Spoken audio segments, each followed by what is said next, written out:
What's going on, everybody? I am All Elite Joker. This is Divine Intervention. We are here to talk about All Elite Wrestling Full Gear. Great show. And before we start, I'd love to bring in the administrator, always opinionated and insightful as well. I didn't expect to be on the show today. I expected to be backstage. So please excuse the perplexed look on my face in joining. But how's everybody doing today? Good. Really, honestly, enjoyed the pay-per-view last night. I know that there have been some remarks about the length, but we're going to dive into every single bit of it here in just a second. The buy-in started off with Nyla Rose and Jamie Hayter tag teaming versus Shida and Thunder Rosa. Honestly, for me, this match made sense. Both pairs of women will be facing each other in the next bracket for the TBS Championship. Getting them in front of each other in front of a crowd to kind of work out some of the kinks makes sense to me. What are your thoughts, guys? Well, for me, I agree. It made sense. I mean, the outcome was expected, but it was a great match. I enjoyed it myself. Thunder Rosa is always a crowd pleaser, always someone who can get the show started, get the blood pumping.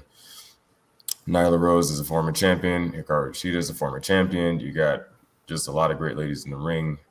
Good way to start off. I completely agree with that. This is the most expected outcome, I feel, of the night. So I don't really have many comments on this particular match, but really good match, though. The only thing I'll say here is that I think Jamie was given a real platform to show what she can do. I think up to this point, she's kind of faced some greener opponents that she hasn't really been able to show her range. I think against some former champions and with some former champions, you know, her tag team partner obviously being Nyla, I think she was able to kind of show her stuff a little bit. I'm excited to see what she's going to do whenever she eventually breaks apart from the doctor. Agreed. Definitely agree with that. Next, rolling right into the first match of the pay-per-view. They set the bar really high with this one, starting off with two of the four pillars of AEW, MJF and Darby Allen. I know this is the first match of the night, but for me, this was match of the night. The two of them set the bar very, very high. Both of them have amazing chemistry. Both of them, you know, really touched on a lot of the story points that they were trying to come across, over the past couple of weeks with MJF trying to break Darby mentally and, going after Sting and everything. Unfortunately, though, I feel like it kind of gassed the crowd pretty early on. I think it's funny. I think, trying to break Darby Allen mentally to end up breaking his freaking jaw with the Dynamite Diamond ring. I think that's like pretty cool. But I feel like we talked about this earlier and we were talking about it in our group chat, just how this was kind of an expected finish. This was one of those finishes like MJF needed the win. You know what I mean? Darby is going to be popular whether it takes a win or a loss, but MJF really had the pressure on him, and they put on a clinic. Like, there was reversals, there were so many things, little nuances about this match and callbacks of things. And there was even one point where they were like pinning each other. They both did a roll up and they were rolling around in a circle like a ball around the ring. And that's kind of a really indie thing to do. And I love that they incorporated that because they've definitely faced each other on a smaller stage. So I enjoyed this match. And like, I agree, match of the night, like literally. And it's unfortunate because the crowd was gassed, but I feel like I probably would have been gassed too. These guys said, fuck the rest of the card. We're going to be the best match here. Right, and they calmly went backstage after the match, just like beat that. And I don't feel like anybody did. I really feel like they went out there because, as MJF said, the pillars are canon now.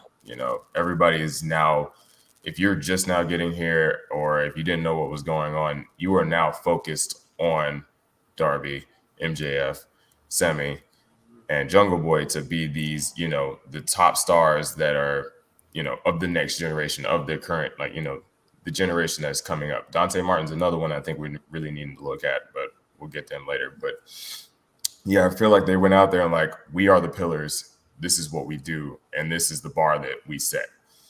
Like, but I also feel like it really played a lot better to Max's strengths in this match. Like, it was very much a more grounded and technical match, which Darby's very good at, and I'm glad he was able to showcase that. And yeah, just all the little nuances and little spots that they did were just outstanding. It was a very exciting match, and it's AEW's MO to kind of like start the show off with a bang. Like, that's kind of what they always do. It's just their formula. But to this, yeah, I feel like this one in particular came to their detriment because it set the bar very high, and we all know wrestlers love to one-up each other, and the crowd had to suffer for it for an already long show. I literally don't want to have to do this, but I simply came here to brag and not to be on the entire show with you both. I came here to brag because there is a new UPR champion. It is this guy. After 3 years of never, ever being UPR champion, I am finally champion. As I was saying to my fellow co-host, this could either be the shortest reign that has ever been in UPR history, because next week we have another pay-per-view for WWE, or it could be the longest, seeing that these are the last pay-per-views for the calendar year of 2021. So let's keep your fingers crossed, guys. Congratulations to the former champions. They know who they are. One of them's on lunch break right now. Not pretty happy that I'm here. But I will bid you guys adieu. I will be in the back. Have a great show, y'all. All right. Please continue. No problem. So next match, Lucha Bros versus FTR, tag team titles on the line. Lucha Bros had a very interesting entrance. Definitely some reference to, I called into question, I'm not sure if they're veterans or not. I know Veterans Day was just this past week. First of many Eddie Guerrero references we would see this evening, coming from the Lucha Brothers. And I don't know. With the tag team titles on the line, I'm not sure how I feel about this match. FTR and Lucha Bros have two totally conflicting styles, and I'm not sure how it came across. I'm glad that the match happened, but at the same time, I'm not sure if I want to see more of them against each other in the future. I think there's other tag teams out there. Yeah, and they're kind of in this interesting place with them having the AAA titles, you know. It almost begs for the fact that they need to fight again, and that's what's, you know, down the road. But AEW could switch gears. You know, they could always have FTR lose the titles to an actual, you know, team from AAA, and then have that be a match further down the road where you have your title, your champions go and fight over there. It's not like they haven't done that before. Mm-hmm. You know, that could be part of their road to redemption. But unfortunately, I feel like the way that this story seems to be structured, it looks like they are going to have to fight again. And I kind of agree. I haven't been super happy with their chemistry, their ring chemistry. Not saying, you know, not taking anything away from either one of the teams, but like you said, they have very conflicting styles, and the way that they do things is just, I don't know. I kind of wish they hadn't won the titles off of them. You know what I mean? Mm-hmm. But, I mean, we'll see what happens. Yeah, with the way that the finish came about, and that's a very good question. What is next for FTR? The finish was kind of strange.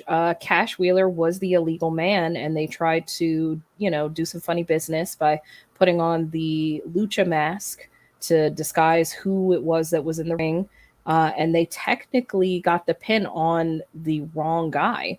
So while the Lucha Brothers may have come out of this victorious, I agree. I think that they're, as heels, going to use this as fodder to say, okay, well, technically they didn't really beat us. So I agree that I could see them in front of the Lucha Bros as contenders again. Steve, as far as, you know, yeah, they they're in this weird spot, and I almost kind of want to see them, maybe run off to New Japan for a little while or something, and do some stuff over there, do some stuff with them, because I feel like their style will work a lot better in New Japan, and it'll give time for the other teams that are coming up and just the other teams that are already there, because I want Santana and Ortiz to be the ones to take off the Lucha Brothers, And I don't know how we get there. I don't know if it's going to be a face versus face thing or if, they're going to turn or anything like that. But that's what I want that outcome to be. I feel like that match could be just outstanding because Santana and Ortiz are just an amazing tag team. But as far as FTR, aside from them taking, a serious L, losing those titles, I guess, and, starting to just kind of scuffle around with some of the other tag teams, I don't know what else to really do with them outside of what I've already said. Right. And it is a shame. That is kind of the Achilles heel of AEW right now. There's a lot of talent. And unfortunately, you can't have everybody be in the forefront. So while FTR themselves are very talented, where is their place? Yes, they're in the Pinnacle, which is supposed to be the top faction right now, but they themselves aren't doing very much to set themselves apart. But I don't know if the landscape is open for them to really do that right now. So I think New Japan might be a great option for them. Hello. All right, moving on. Next, we've got the title eliminator tournament final between Bryan Danielson and Miro. This match was something else. Considering this isn't the match we were supposed to get for this particular pay-per-view, I think the two of them pulled it off very well. Obviously, coming from the E and maybe having some experience working together, definitely to their benefit. Also sending our thoughts and prayers to Moxley for a speedy recovery, wherever he may be. Excellent match. This match was really, really good. Both of them had a story to tell about injury and going for the Achilles heel, whether that be Miro's neck or Danielson. I mean, he's just been on a tear lately. He wasn't even coming into this match particularly fresh. What are your thoughts about this match? Well, first of all, Patrick, I hope you do enjoy the pay-per-view. We did ourselves. I'd love to go to an event. I mean, we're going to go see Dynamite soon, but I'd love to go to a couple of indie shows if we could around here. But it was a great match. And considering it wasn't, technically supposed to happen, I really enjoyed it. I agree they have really good chemistry. I'm sure that comes from being with the E a little bit. But Miro's an interesting case because honestly, he lost, but he didn't lose anything. He still looks like an absolute monster, which he has for the past 5 or 6 months. Like, he's just been on an absolute tear. I'd almost say since the beginning of the year, with his title run and just winning the title. And I guess his only loss he's had is the one against Sammy. And so it's not really like you really need to do much. It's always good to have that monster character that, that's present. And I feel like Miro can always fit that mold. Oh yeah, I mean, Danielson's been on, pardon the pun, but he's been at Full Gear since he came over to AEW. I feel like he's just feeding more and more after that, after joining, and he's been pulling out matches out of people. I'm not saying Miro's been having any bad matches or anything, but this is definitely still one of his better ones, and I feel like that's something that has been said with every Danielson match since he's gotten to AEW. So I enjoyed, once he split up from Kip, I was very concerned about the whole Kip Sabian thing. But once Miro went out on his own and Danielson, it was just a perfect storm. They put out another match. That's why I said poor crowd, because just high octane from the get-go. And As in slotted for time, like as a where they're gonna fight. I don't know if they've announced it yet. I'm not sure. That it's obviously not something that they can carry to a pay-per-view. The next one's in February, so it's obviously something that's going to end up on Dynamite. Normally they do kind of a last stand. I think it was Winter is Coming last year where Sting debuted, and I'm sure they might do a last hurrah for this year as well. So kind of think it might be there. I do just think there, or they had the New Year's Bash last year, so that's one of their little 2-night pay-per-view-esque, TV pay-per-views that they do, and so I feel like it'd either be Winter is Coming or the equivalent that they're doing this year, or the New Year's would be my best guess. Now, the interesting thing about Miro's run, yes, 100% after he split from Kip, I think that they've done a far better job protecting Miro and his image than they have any other large guy in this promotion. Lance Archer, for example, I know he's currently injured, but, they were constantly putting him in these tournaments and having him lose, right at the cusp of getting the championship, not even in the tournament itself. So do you feel like they're doing a better job protecting Miro by not having him go for a title that they know they're not going to put on him yet? I feel like the longer you can keep someone away from the title scene, if you're not ready to put them in the title and they're of that caliber, I feel like that's the smartest play that you can make. Of course, so by giving him this loss, that adds another loss to his record. So you don't necessarily have to have him in that, and you can just have him just pound through the, through the ranks again. And so now you've opened him up to having more matches. And so, just rotating your guys that way, at least your top guys, I feel like is the best way of keeping them on TV, but also, still being able to showcase other people. And not having the fear of, oh, well, he's gotten back to number one again. He's got to go after some kind of title because, AEW has put such an emphasis on the fact that wins and losses matter. So that being the case, I think it was the right, the right move for that. Besides Omega and Scorpio Sky is the next ranked heel up for the title, number 4. You're also excited to see Paige versus Sky. Divine. Absolutely. Scorpio Sky is super talented. When he was tag team champion, when he kind of broke off to do his own thing, when he won the Sonic ring, like he has proven time and again within the ropes that he is a real contender.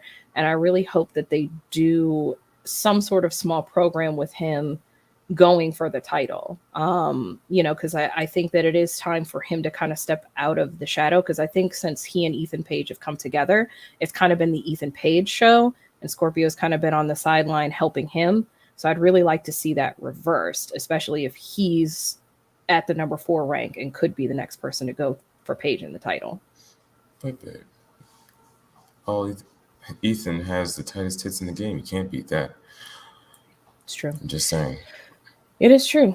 The only, I don't want to say downside, but maybe negative that I could put on the Danielson Miro match, it didn't seem like people knew when the match was over. I kind of put lackluster finish with a question mark. They did go for a top rope DDT into a guillotine.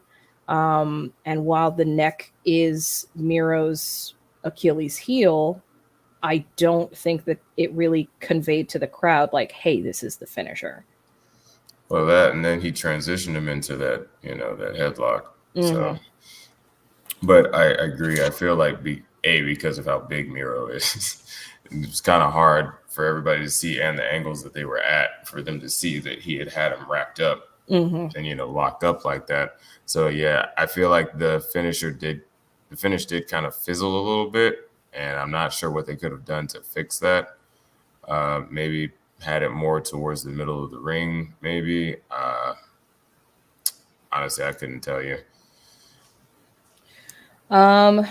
After that, we had the super click of the Young Bucks and Adam Cole versus Jungle Boy, Luchasaurus, and Christian Cage. Falls Count Anywhere match. This was surprisingly good. I mean, all of the players in the match are known for putting on some really, really good performances.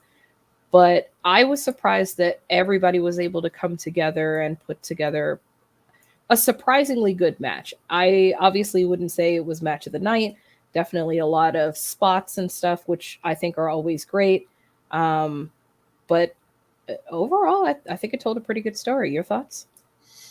We will get to Jay Lethal in a little bit. Yes, that was exciting.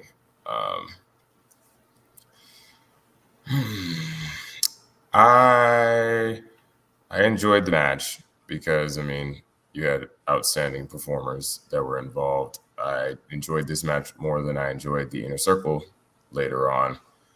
I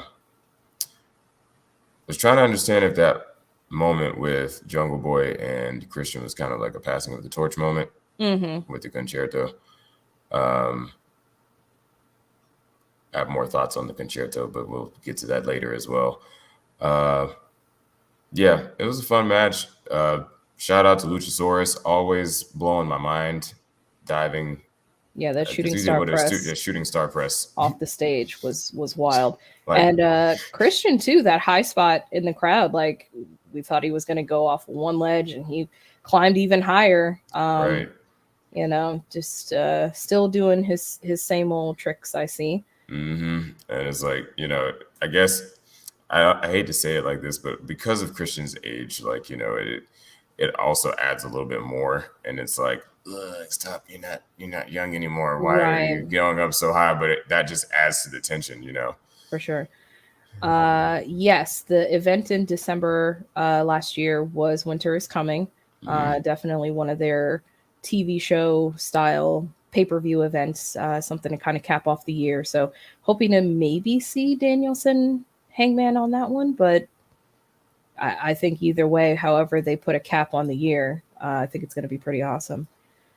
But I was kind of interested to see that Jungle Boy was the one to, you know, deliver the finishing blow, especially in the middle of the match. They could have had it won. He hesitated, wasn't really sure that was something he wanted to do, but in the end, ended up just being like, no, I got this. I can do this. And I think it adds to his character. I'm glad that they are taking steps to transform him, even though he is Jungle Boy, into a more serious contender and a true pillar. Yeah, Jungle Man. Yes. I mean, it's the evolution, right? The Jungle Boy now he's got facial hair now. He had on jeans. You know, and he hit somebody in the head with a chair between another chair. So now he's now Jungle Man. Very interested to see how much more he learns from Christian. Agreed. Can we talk more? Concertos don't really interest. Okay, so yeah, I was going to leave that for later, but we can go ahead and start there. That's fine. Yeah. And I don't know if maybe it's just something AEW needs to. I don't know if they're trying to downplay it more, or I don't know, because concertos always were one of those things that kind of almost like wrote people off, you know, because it's, you know, somebody getting smacked in the head. Yeah. He's a Jungle Man for sure. Hey, man. Anyway, yeah, I wish there was more of a turnaround. You know, you had Adam Cole take one, and then he fought 3 days later, and then this one later on, you had Mr. Jackson come back out, and you know, I wish he had at least sold it, maybe had his head wrapped up, something. You know what I mean? Like, I also have a small problem with that. I wish that, I don't know if it's something that they'll rectify or anything like that, but yeah, if they're gonna do it, I would prefer that it be one of those things that they are trying to use as almost like a write-off tool, even if it's just for a couple, like, you know, a week or two. You know, that's enough. But like, don't have the guy come right back out. You know, especially like this one. Like, he took a concerto and then was right back out looking just fine later on in the night. So, yeah, it's just small aside there. Oh man, I agree. I think that Luchasaurus is very talented. Listen, okay, Luchasaurus is outstanding. Okay, like the fact that he can just do stuff that most people half his size can't do. Agreed. You know, the man can just do a moonsault vert and that running shooting star press off the. Come on, man! Like Luchasaurus, I wish we could see him more, but I kind of enjoy the fact that he's kind of like a commodity, and something that you don't get to see all the time, because I feel like it would take away a little bit from his lust, from his sheen. But yeah, Luchasaurus is somebody that deserves every ounce of praise that he gets from the crowd. I agree. All right. Next match. Next match is Pac and Cody versus Andrade and Malachi. I wanted to like this match. I really, really did, because there are several people in the match that are very talented, stand alone, doing their thing. I don't know why this was added to the card. It should have been on Dynamite this week. I agree. And given the entire length of the show, this definitely could have been a Dynamite opener, or even a main event on Rampage to, cap that show off. But regardless, it was on the pay-per-view, so we're going to talk about it. Obviously, Cody, Pac, not a super likely tag team. Enemy of my enemy is my friend kind of situation, and they made sure everybody knew it. Cody, of course, getting a lot of boos. Arn, it's funny that Arn is more over than Cody is these days. Listen, you got a problem when Arn Anderson, who is your manager and was popular before most of the people who are on your roster were alive, is more over than you. You need to fix something, son. But Cody needs to make a change. I don't know what that is, but Cody needs to make a change, because I feel like it's also impacting the quality of his matches, because I like Cody Rhodes, love his entrance, hate his tattoo on his neck, but a lot at the moment. Yeah, exactly. And that's the thing I'm saying. He needs to change something, because it's distracting from his matches at this point, and it's hurting his match quality, because Cody's a good wrestler. Like if Cody was supposed to be a heel, it'd be one thing if he's getting booed while he's doing stuff, but it's he needs some milk. He needs something. He needed a kick in the ass, so he changes, to do the right thing. And like, I was, you and I talked about it last night while we were watching it. It's like, okay, maybe he's trying to do like some weird reverse thing where he's being a babyface, which is causing him to be a heel, but that's not like, it doesn't make any, like, that's not like a thing. You know what I mean? I mean, it is, but that's not the way he's doing it. Like Cody just looks like a babyface, or somebody that wants to be a babyface, but nobody likes him, and he doesn't know how to take it, and it's not a fun, thing to experience. And like I said, it really takes away from his matches. Agreed. And any other person that's involved in said matches. Exactly, because I mean, for all intents and purposes, on paper, exactly, Homelander. Like, and when he started doing the whole Homelander gimmick, I thought that was leading into him becoming like a full heel and accepting the heel nature of everything. Because I'd be perfectly fine, because I was very excited. I saw it, and I remember we watched it, and I was like, I think he's doing Homelander.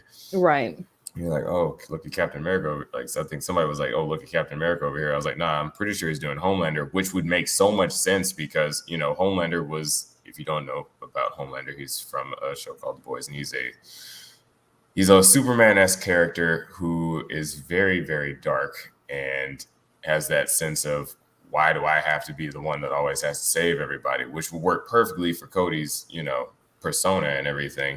and the whole babyface turned villain, but still acting like a babyface. Like, I feel like Cody could pull off amazingly, and it would again improve, his matches instead of being such a detriment. But because that's not the essence and angle that they are trying to do, I feel like it just hurts them.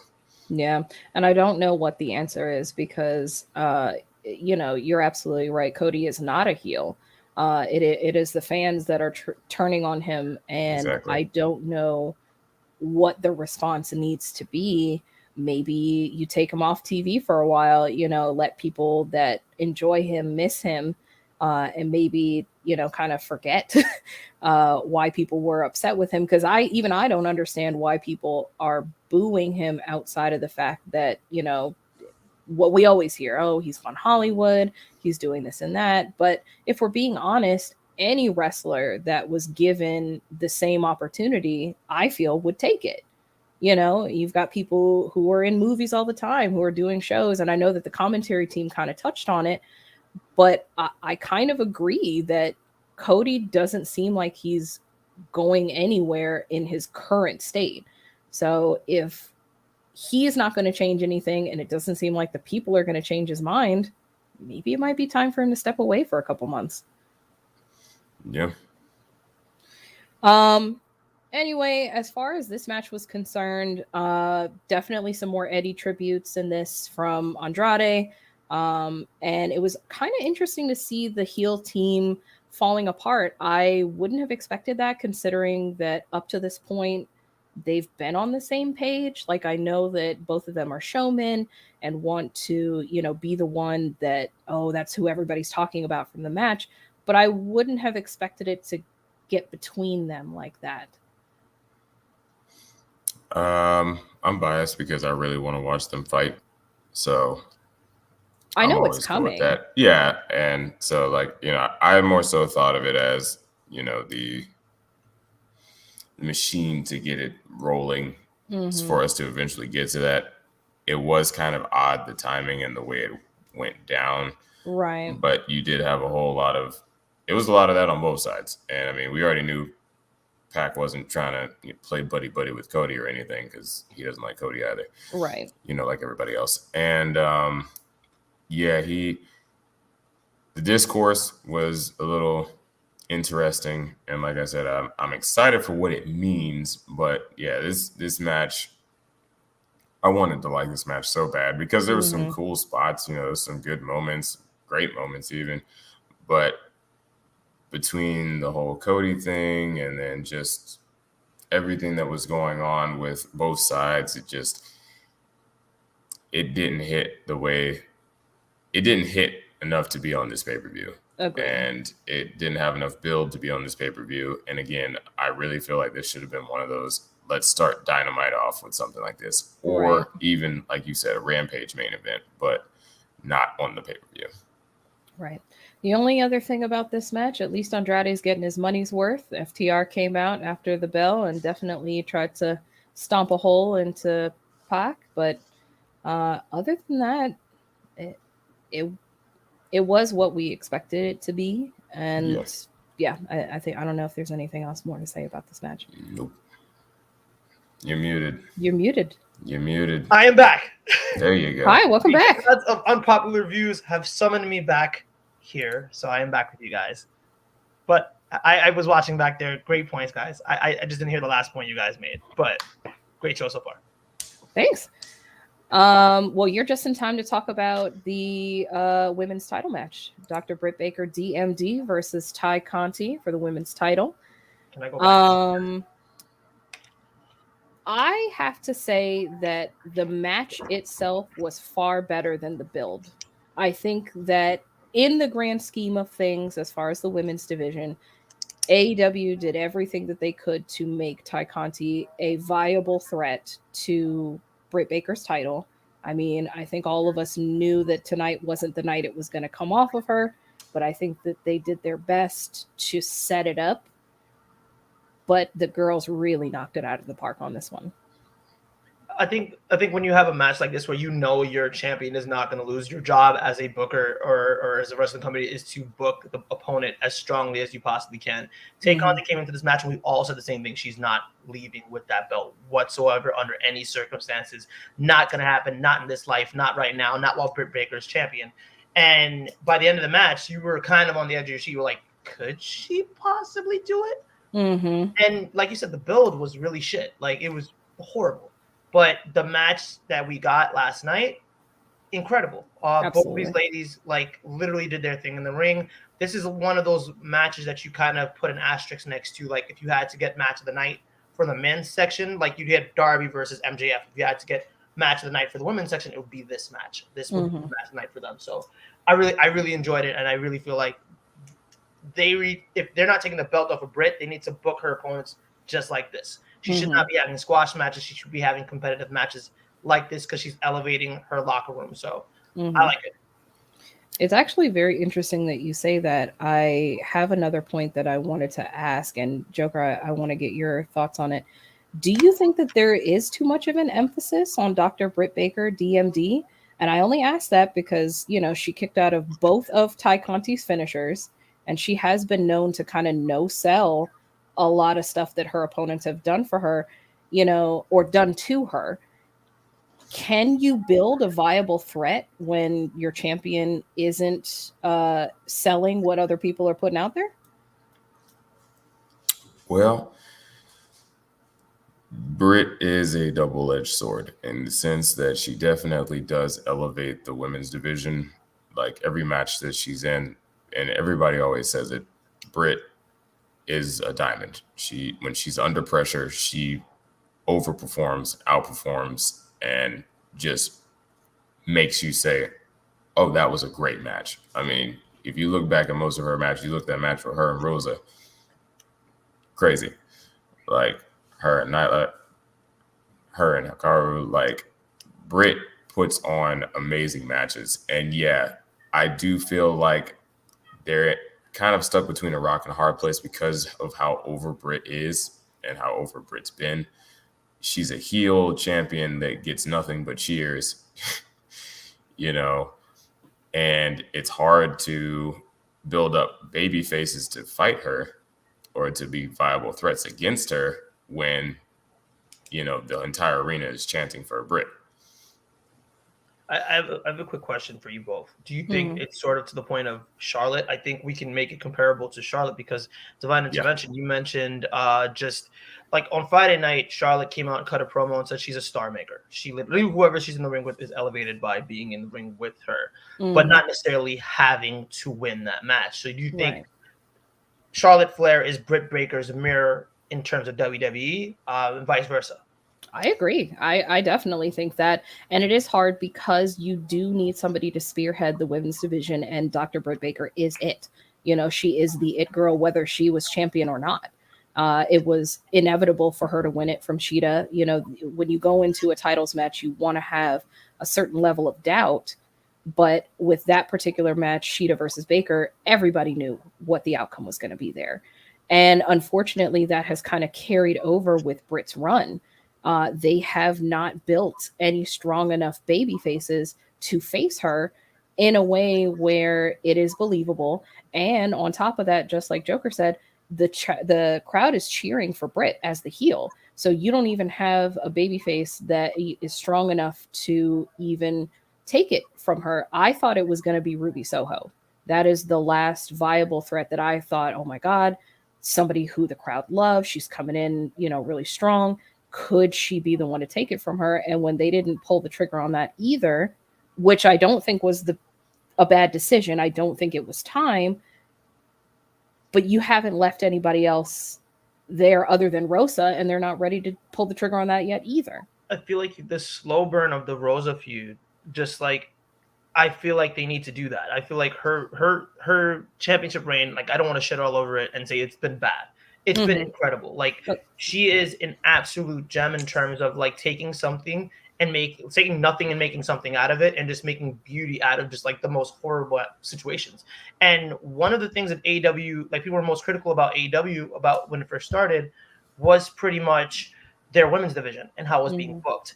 Now, when you're looking at the situation, you're seeing, all right, well, we have our top female wrestler, which is Britt Baker, obviously. And then you have some notable names. You have Chris Statlander. You have Nyla Rose. You have Hikaru Shida. You have people that we recognize names now. That wasn't always the case with AEW. So I feel like it's working. But like Joker said, it's a double-edged sword with her. You know what I mean? Because she is getting a face reaction and she's a heel. So who is on her level? Obviously is Rosa, but they're keeping them apart for that eventual feud where we obviously know Rose is going to take the belt off of her. Right. So they're kind of prolonging that, which is kind of, in a sense, how do you go into booking that kind of matches? I don't want to go too far into the future a little bit, but how do you book a match where you're obviously heel coming in, which is getting a face reaction, and a face that is just as over as the heel?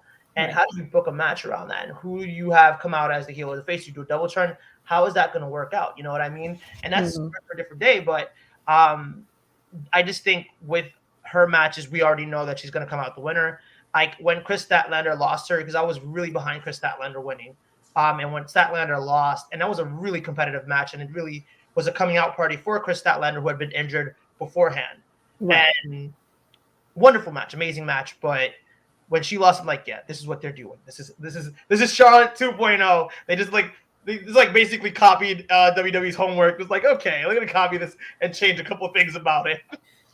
You know, if it ain't broke, don't fix it. And I feel like a lot of that is true just across the board in wrestling. You know, there's certain things that just work, and this is just one of them.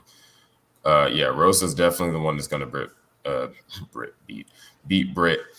But yeah, you do have like this Charlotte Flair kind of vibe that comes along, and everybody said all of the names that I could think of, which being Chris Statlander, Ruby Soho, and Thunder Rosa. But you can't just have just those people wrestling her until Rosa eventually takes the belt off. I don't know if they should push past Revolution personally, as far as just quickly about the Britt match. I think that's as far as you could push it, if they even push it that far. I feel like that's probably where they're aiming for, but we know AEW will pull an audible if they have to. But I don't know who else and how else to go about it. I feel like they're doing the best they can as far as with all of these, things stacking up on top of themselves to create this perfect storm that is Britt. Mm-hmm. And so, yeah, I don't really know if there's much else you can do about that. But yeah, Tay Conti, there was a couple moments where I was like, my heart skipped a couple beats. I was like, oh shit, I thought she just won, and just the fact that my belief was suspended like that, even in just a few moments, I was like, okay, these ladies have really come out here and just, again, set that bar up here and say, we are here. Look at us. This is what we are capable of. And you should respect us for it. And I really wish people, I understand all the criticisms about the women's division. I understand all of that, but I feel like it shouldn't be to the detriment of the females that are there and that are putting the work in. I mean, Penelope Ford, shout out to her, because through the pandemic, she really came into her own, and that's somebody else I'd like to see one day down the line. I'm not super fun about her with her and Bunny, but, just obviously the only person that can take that belt off of Britt is Rosa. And we're just going to have to trust the process like we usually do and see how we get there. It's a shame, too, because the crowd was, there was nothing left. And there were still 2.5 and a quarter decent matches still to come for the rest of the night. And I feel like it is kind of a self-fulfilling prophecy that the crowd is not behind the women's division because AEW hasn't made them the priority.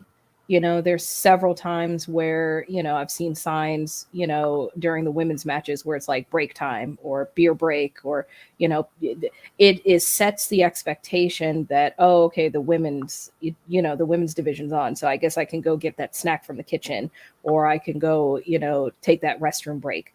I really wish that the crowd would have gotten behind this match the way they needed to, because it was really, really good. Agreed. All right, y'all. We're gonna take a small break, and then we will come right back and bring you the final 2 matches. I believe we have Divine Intervention on this card. Final 3 matches. You said 2.5 were good, so I'm a bit confused.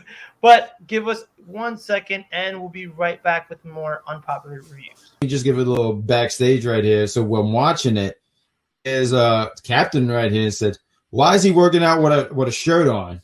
That's a valid question. In the ring with someone like Ciampa. And now I felt bad about the slip just because I know how wrestling Twitter can be. They can be very brutal. Oh my God, yeah. WrestleBotch tomorrow. But yeah, no, he was very impressive. I think he's, he has a great future. I'm just a little annoyed that he was even put in this situation because it's kind of like now he has this big time loss. And while again, I agree he did win in the loss because he, showed his skill and, he gained that respect. Yes. But at the same time, I didn't really want to see. Hello, everybody, and welcome to Unpopular Reviews. I am the administrator, joined by Divine Intervention, All Elite Joker, and the executive consultant who wants to say something. He is here to say something. No, you know what? I'm getting all these people messaging in my inbox and tweeting me and stuff like that because I said that, and I know we haven't gotten there yet, but about Hangman Page, not selling tickets. So I decided I wanted to come and add my 2 cents on, what did y'all just talk about? The women? Was that? Yes. Women. Did anybody really think Tay Conti had a chance of winning this championship? Like, seriously, why are we wasting my time? Why are we wasting my time? That's what I want to know. Tay Conti barely has improved since she left NXT. Barely. I don't agree with that. I wouldn't say that. I wouldn't say that. Barely. No, I don't agree with that at all. Bro. She's come leaps and bounds. I think from where she was in NXT to where she is now, that we would actually be as invested in her matches as we were last night. In NXT, I didn't she was like a splash in the pan. I didn't really notice her matches. There's something standout about her. Last night, if anything, could be seen as a coming out party for her. I think she's going to win. Coming out party for what? Her campaign to win the Impact Women's Championship. Look, I just don't understand why we think that she was trash in NXT. She was just starting to get her footing. I felt like NXT, but when they decided to release her, she's okay in AEW, but she's not a Women's Championship contender. And I just don't understand why you couldn't find somebody else to put in that spot to make me believe that Britt Baker was going to lose the championship, even though we all know she's not because she's the biggest homegrown star they have in the company. What's up, Will? What's going on, Will? But if you knew she wasn't going to get the title taken off of her, why would you put a stronger person in that position to lose? Why not take the opportunity to upgrade Tay Conti and make her look more credible in the future? I see that challenge, and I'm going to answer with this. So Adam Cole, Bebe, right, is a small rut. I just can't take him seriously. He is not believable to me, except when he opens his mouth. And he's so good on the microphone to make me believe that he's actually able to do something, even though he's like 5'7", 120 pounds, But it's because of the way he's presented. Tay Conti was never presented to the point where I felt like she can defeat DMD. Just wasn't. She's going to go back to AEW Dark Elevation like she belongs, and then sooner or later she'll leave, and she wants to actually really have a career. She needs to go to Impact Wrestling where she can be a star in that promotion. I mean, I agree with you in terms of the promotion. Like with AEW being the second biggest promotion here in the East, the West rather, I would say that the smaller stage would benefit her in terms of impact. So I would think that would be a really great move for her because we can look at Deonna Purrazzo. Deonna Purrazzo has come leaps and bounds from where she was in NXT and literally women's champion and incredible women's champion at that AAA women's champion as well. So we could see that the formula works there better than it does in AEW. So I could see how you're saying it translates better if Tay Conti goes to Impact. But he's going to be outshined. She's going to be outshined. You have a women's division with Britt Baker, Thunder Rosa, Nyla Rose. Okay, and it's just Jade Cargill. Oh my God. Okay, having a moment because I thought about Jade Cargill. Give me a second. You need a second, guys. While you take that second, Red Velvet. I need another moment because Red Velvet's hot too. Oh God, she broke my heart.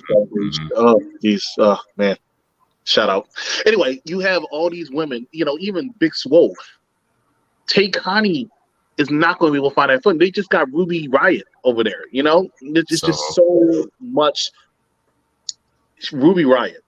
I don't know. Soho. No, I don't know. I know her. Ruby Riott. Let me ask you a question, Chris. Let me ask you a quick question. Doesn't that hurt other talent as well? Because we're talking about Tay Conti specifically, but let's look at the rest of the women's roster. Does it suffer because of its name power? Because you have superstars like Anna Jay that we mentioned earlier, the Bunny. We have, you know, other people that are there as well. Do they suffer from the same thing of having these top tier women's wrestlers? Serena Deeb is even there. So at the same time, are they going to suffer? Do you think there's going to be a mass exodus because of it? What does that look like to you? Well, there's definitely a mass exodus coming for AEW very soon. I mean, you can see the writings on the wall. They have too much talent. You know, they have all this talent, and they just brought in Jay Lethal, and people still saying that Okada's showing up, and people think that Kevin Owens is possibly showing up. I mean, you don't know. I'm just saying the mass exodus is going to happen.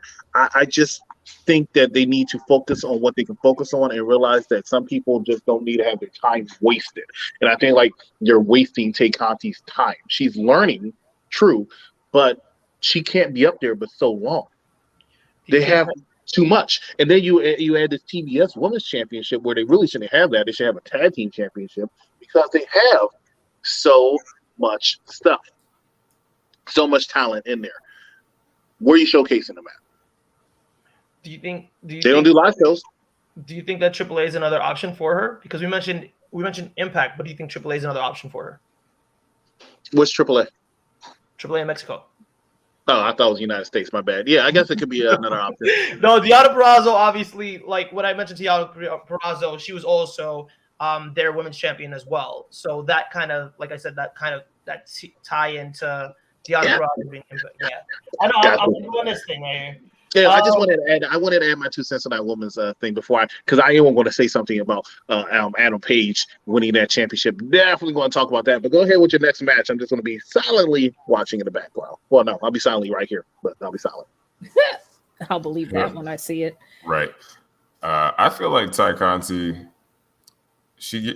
one thing that's undeniable, she gets a positive crowd reaction. And she gets a reaction, which is not something that everybody can say on the roster.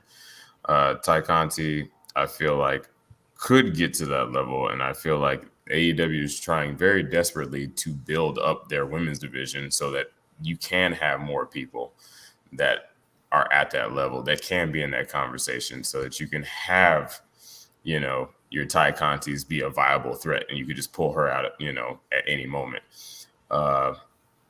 Not going to, you know, sit on it too long. But, yeah, I mean, granted, you do have plenty of other women that are in, you know, this division now that have higher name power. But is that not the purpose, but to bring up the other women that are available? And I think, yeah, she would be really good over in Impact or something like that. But I feel like they've found another one of the women that they want to build up and just build her up. And how better but to build her up than to have her in these matches like this. Well, unfortunately, I don't think anything we say is going to change EC's mind. So why don't we move on and talk about the next match, which is going to be CM Punk versus Eddie Kingston. Very emotional match, or at least a very emotional build. It was a very emotional build. I think that, you know, Eddie came there to fight. Like, he even said it leading into the match itself, that he didn't care whether he won or lost. He was just there to beat up Punk. And I think he came and accomplished what he set out to do. Couple of spots. CM Punk definitely getting that crimson mask after going face first into, you know, the pole on the outside. And I thought it was very interesting that Eddie seems to be very over with the crowd right now. By the end, there were some boos for Punk because it seemed like he was going to be taking it in the end. And I think he was just as surprised as we were that people were as behind Eddie as they are. I was pleasantly surprised because I'm a huge fan of Eddie Kingston's. I know he's not super amazing, like anything that's like, you know, super notable and super amazing that he does in the ring. He's very, you know, he's a very specific moveset, but the energy, the intensity, and just the emotion and the storytelling that Eddie can bring is something that is not super common, and Eddie makes you care about a match. Like, I feel like that is one of his like almost superpowers, is that no matter what Eddie's in, somehow he has a way between the promos and just the intensity and just the way he goes about it. Exactly. It was a great match. Yeah, Eddie makes you care about matches. And as a wrestler, I feel like that is one of the things that cannot be taught. It's just something that people have innately. And I enjoyed every bit of this match. And seeing the boos for Punk, like, this is the first time we've seen him get booed like that, you know? And people were booing Punk and then starting to chant Eddie, which was just something I wasn't expecting to see. I was expecting the Eddie chants, but I wasn't expecting to see him Punk boos, which I feel like almost elevated it even more. I wanted Eddie to win this match personally. As much as I love CM Punk, I really wanted Eddie to win. But yeah, great match. Administrator, you got anything on that one? Definitely. I'll keep it short and sweet. I know I'm being timed at 1 minute now. So it was a really decent match. I enjoyed the nuances of it. I enjoyed the fact that Punk got booed. I think people have built up Punk to be this figure that is drawing for AEW, this figure that is like, oh my God, we're just so good. We want to see Punk in storylines, really great storylines. And I feel like a heel turn for certain people is logical. Punk turning heel is the most logical step for him at this point. And I think that they need to hurry up and do that. But this slow burn and him doing essentially, oh, I'm going to build up the future. Bullshit. We saw a person who's disgruntled with you because he was a young talent that you ignored on the indies. That's why this match meant so much. Because it's like the first time we're hearing that Punk was a dick. Mm-hmm. That is it. That is all I have to say about that. EC, what you got? You're still muted. You're muted. Okay, I'm just surprised that somebody really was surprised to hear Eddie chants. I mean, Eddie Guerrero is very popular. I've never denied hearing Eddie chant. So, booing Punk, I mean, I'm glad people are finally waking up and realize this guy's overrated. I mean, I'm very happy to hear that. And then the funny thing is, Bad Guy Jack, shout out to him. He's the reason I lost my world championship. But Bad Guy Jack and I were talking, and we agreed, because you didn't win on your own, Stephon. You cheated, just like last month. But Bad Guy Jack and I were talking about Eddie Kingston. That's his name? Yeah. This homeless guy looking guy. Eddie Kingston always looks like he's ready to fight. Always looks like he's ready to fight, right? And then I see him in between the ropes, and I'm like, wow, you're really boring me, right? You're good on the mic, but when you're stepping in the ropes, you're just swinging all over the place. It's like Dean Ambrose when he was in WWE for a while. Because I remember I used to look at his match, so like, damn, that man's doing the mic. But when he used to wrestle, the only thing he ever did was just swing on, punch on everything. He was like, wow, man. I mean, I guess he was this gimmick, this lunatic fringe. But that's why he was the weakest link of the Shield.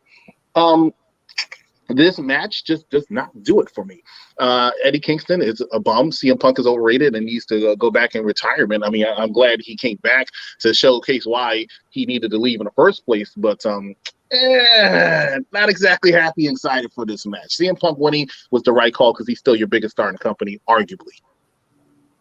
Does it hurt to hate so much? Just a legitimate question. I don't know. We should ask Phil Brooks that because he always is talking about WWE. So you want to talk about hate, Let's ask Phil Brooks how does it hurt to hate so much. Well, the cap on this particular match, after everything was said and done, CM Punk tried to go in for the handshake. Eddie Kingston was not having it and just bounced. Definitely speaks to, his character. Obviously, Eddie does not like to lose.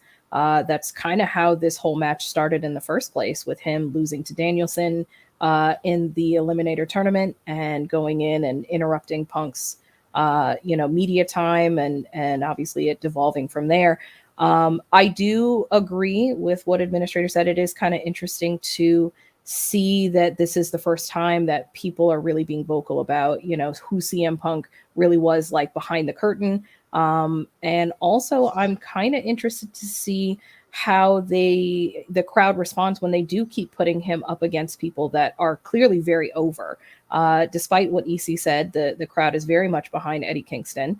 and want to see the strap put on him. I mean, you can't deny the cheers. You can't deny how the comments in the forums and everything like that. They want this man to. No, you can't. You can't deny screenshots. People want to see. I can tell you how I can deny. I can tell you how I can deny. Because Eddie Kingston's a bum. Like seriously, why are we even talking about it? Like nobody. If wants your to, only platform is he's a bum, then I can say your platform. You said he doesn't like to lose. Well, he must be. This is probably why he's always angry, because then he just lose to Rusev's last pay-per-view, right? He lost to Daniel Bryan, then he loses to CM Punk. He seems like he likes to lose a lot. You know, he loses everything but weight. All I'm saying is I don't understand why anybody will be behind Eddie Kingston. It just does not make sense to me. Administrator. See, he's not even behind him. That's why his screen is going that way. Oh no. Bro, you okay? While he figures things out, Eddie Kingston must have been on the screen. Eddie. Oh no, we lost him. I'm sorry. Eddie conveys so much emotion and gets so much out of every match that he's a part of. The crowds are always behind him. The chants are always there. And like I said before, Eddie makes you care about a match, which is not something a lot of wrestlers, no matter what brand, I'm not even just saying AEW, there's a lot of wrestlers who do not have that ability. And the fact that he can draw in so much and to be the first person to really get CM Punk booed, given his status and what he's been in the company since he's come back, I feel like that's a major achievement that cannot be, shat on. Personally, Administrator, you back? What you got? I'm sorry, I have to be honest. Like I have to agree with EC today, and I know it's a cold day and hell has frozen over. Because I do not, and I will say this disclaimer: I never agree with him. If I agree with him, it means it's like correct. Okay, so correct. I like a good argument just as much as the next person, but to say Eddie Kingston is a top star, I cannot say that. To say Eddie Kingston's an amazing talent and to say that he can be a great upper mid-carder, like I could see him with that TNT title all day. I could see that. I could see that. Absolutely. Exactly. I never said he was a top star. I never said champions like Cody Rhodes and who's the fuck name? Sammy Guevara or Darby Allen. Darby Allen was the best TNT champion ever had in my opinion. Sammy's defended like once. What are we talking about Sammy for? Sammy's the weakest out of all. He would be infinitely better than any Eddie Kingston. No. Look, all I'm saying is, as far as Eddie Kingston being over, everybody's over in AEW because the fans just love everybody. Can That's not true. Man, that must be nice, huh? It's this man's upset that I'm agreeing with him. I don't understand it, but you know what I mean. Like, literally, I feel like there's a tier for him, and his cutoff. He's not a world champion. He's not, and it's sad to say that because when he gets on the mic, he makes you believe him, right? Completely believable on the mic, has all the tools. But can I see him on my screen as the AEW World Champion? Absolutely fucking not. And that is not because he doesn't have all the skills or all the talent needed. It's just. He's not. It's something missing. I don't know what's missing about his character. What's missing about his? It's called talent. Something. I'm not going to say that. He could be a good manager. That's what he should be. He could be. He'd be a manager. He reminds me of Taz. Taz is amazing. Was amazing in the ring, but could you see Taz as a world champion? Probably not. An ECW world champion. Was he good? Arguable. It's not arguable. He was the ECW world champion, so I saw him. Arguable if he was good as that in that role. He was good. I mean? He was good as that. I feel like he grew into it. Eddie Kingston, could he grow into? Did you see Taz's height? He didn't grow into anything. Sir, can I finish my statement, please? Without you, yeah, because they got matches to do. Come on. It's okay. Don't worry. Thank you. He muted himself. All I'm saying is that Eddie Kingston is not a believable world champion. And could he grow into that? Could he possibly get to that point? Sure as hell. With more great matches and stuff like that. But he's coming off of like 4 or 5 losses at this point. Nobody thought he was going to win this match. It was just really tough to watch this match and to even try to believe that he was going to win. And then like the handshake thing at the end, I really feel like if it was any of us, we would have been like, fuck you very much. Right. Exactly. But like, it was the same. I feel like it was the same angle as when Kenny Omega went to Hangman Page and was like, "I'm so proud of you." Mm-hmm. You know what I mean? I felt like it was like a lower tier class of that, and then like having the overarching thing of CM Punk sucks ass at this point. You came back after 7 years, and it's not it. You know, you're using the same themes you're using WWE. You just recycled your old character, and I don't know. I have so many thoughts about this match. We could go on and on about it, but I know we have some more matches to cover, so I'm going to end my tiny rant here. Just to put the dot on what was said, perhaps I wasn't specific enough. I agree. I don't think that Eddie is a top talent. I think that he is a great talent. I think that he does, when he gets on the stick, make you believe. And I don't think that I want to see him as my world title, holder or my world champion. However, what I will say is, just like, it was said, the TNT championship, that's more so the one that I was referring to. And it seems to kind of be the underdogs championship. I won't say mid-card championship. I won't say, lesser talent, but it is more so like the underdogs championship. And I think that if you put it on him, people would be happy. And it doesn't even have to be a long reign. You have it on him for 3 to 4 weeks. Have him defend it, a open challenge or whatever, because he likes to fight. But, unfortunately, and not unfortunately, I think it would be a great idea. Unfortunate for EC, that's what the people want to see. I think a better title for him would be the 24/7 championship, but that's just my opinion. That's just my opinion. That's some You're shit. allowed to be that wrong. Some shit. You You're allowed to be yourself wrong. to spew more hate. That's some shit. Right. Just go away. You're allowed to be wrong. That's fine. Next match on the card: Inner Circle versus American Top Team, Minneapolis Street Fight. Again, this was another match on this card that I was like, this could have been on Dynamite. This could have been on a main event on Rampage. And especially since you had it just before your world title fight, I don't know if this was the best spot to put it on the card. A lot of great spots in this one. I think that they did what they set out to do, even if it was kind of slow starting. Santana had a crazy spot where he told everybody to get out of the way. And unfortunately, one fan didn't quite make it. Hopefully they're okay. But overall, the only standout spot for me in this match was Sammy doing the swanton off the top of the ladder. Joker, your thoughts? Yeah, that match was a clusterfuck. It was a fun clusterfuck, but it was still a clusterfuck. I was happy to see Dan Lambert live out his life's dreams in his tracksuit, including getting frog splashed by Chris Jericho. Yeah, I mean, like I said, it was a fun.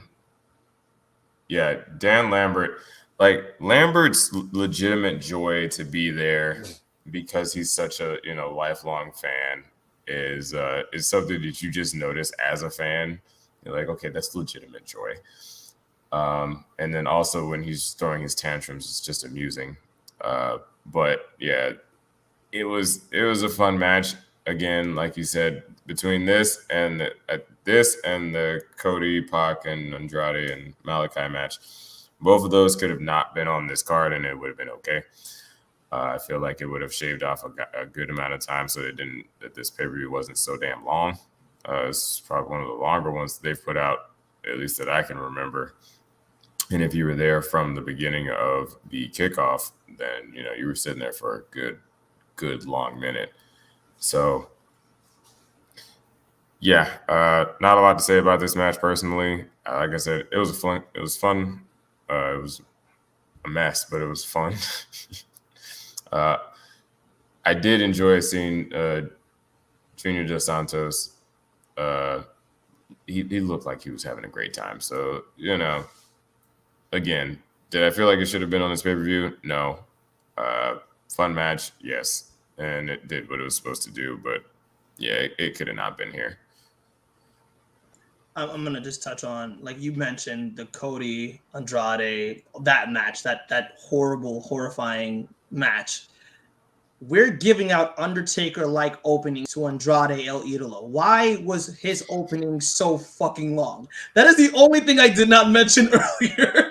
And I feel like it's carryover frustration from last night having to sit through that. Like, you are the main eventer of the main eventers. He brought Ric Flair and Charlotte's mentality with him to AEW, and he's just basically like, I need a fucking 12-minute opening for what? You know, he took an L. So at this point, I didn't understand that. This match suffered not only because of where it was on the fucking card, but also because it should not have been on this card in the first place. I feel like there are certain matches that you could have on Rampage. This was not even a Dynamite match. This was a Rampage match. This was a dark match. This was an elevation match. I did not need to see this. Like, I feel like once Jorge Masvidal was not involved, my interest in this match slowly left. Once Jorge Masvidal kneed Jericho in the face, I was like, I'm done with it. You know what I mean? But at this point, I didn't understand why it was here, why it was positioned right before the main event. Like, why would you do that? That is the dumbest thing. If anything, should have been the opening match. This was the match with the least stakes, I feel like, and it should have been up first. It shouldn't have been, you know, and maybe the card would have been a little bit more digestible to the fans that were sitting on their asses for about 4.5 hours. But at that point, like, really great spots. That's Santana spot where he landed on a fan and he was like calmly like, my bad. Move. I mean, look, he yelled at him to move, man. He's like Santana said, move. I'm sorry. That was like the word of the night because Andrade screamed it out in his match, and these matches were both horrible, but Andrade screamed, move! Where am I going? Like, all that stuff was screamed out to fans. So obviously fans were trying to trample each other. You know what I mean? So it's just, it's interesting. But I do, like, the last thing I will say about it is I don't think that it only suffered due to the fact that it was positioned where it was. It was a clusterfuck, as All Elite Joker said earlier. It was a spot fest. And it was to get everybody in that position over. Junior Dos Santos, everybody from American Top Team over. And Dan Lambert, lifelong fan. I love it. You know, be a star. You know, make a wish. You made a wish for like a 50-year-old dude to go in the ring and be like, yeah! Right. Great shit. But what does it do storyline-wise for the freaking Inner Circle? Absolutely fucking nothing. Exactly. Did not care about it. Not at all. Easy. And it's hard because also, just very quickly, it was so long. It's hard to pull off a street fight in a short amount of time, but this match was 20 minutes and the main event was 25. There is no reason why this match should have been almost just as long as your main event. None. EC, what you got? I hate to disagree with all three of you all, but I'm going to disagree with all three of you all. This match is great. Wow, you like this? There's a reason why you put this on your card, because this person, I mean, they have the Inner Circle and Chris Jericho, which is more recognizable than your two people in your main event. So you have to make sure that you're catering to those people who are showing up for AEW parties.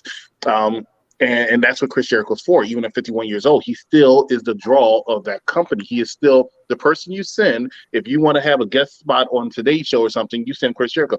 You're not sending. I'll talk about that during the main event. But anyway, the match was okay. Now, personally, I'm not a fan of the Inner Circle, right? I'm not.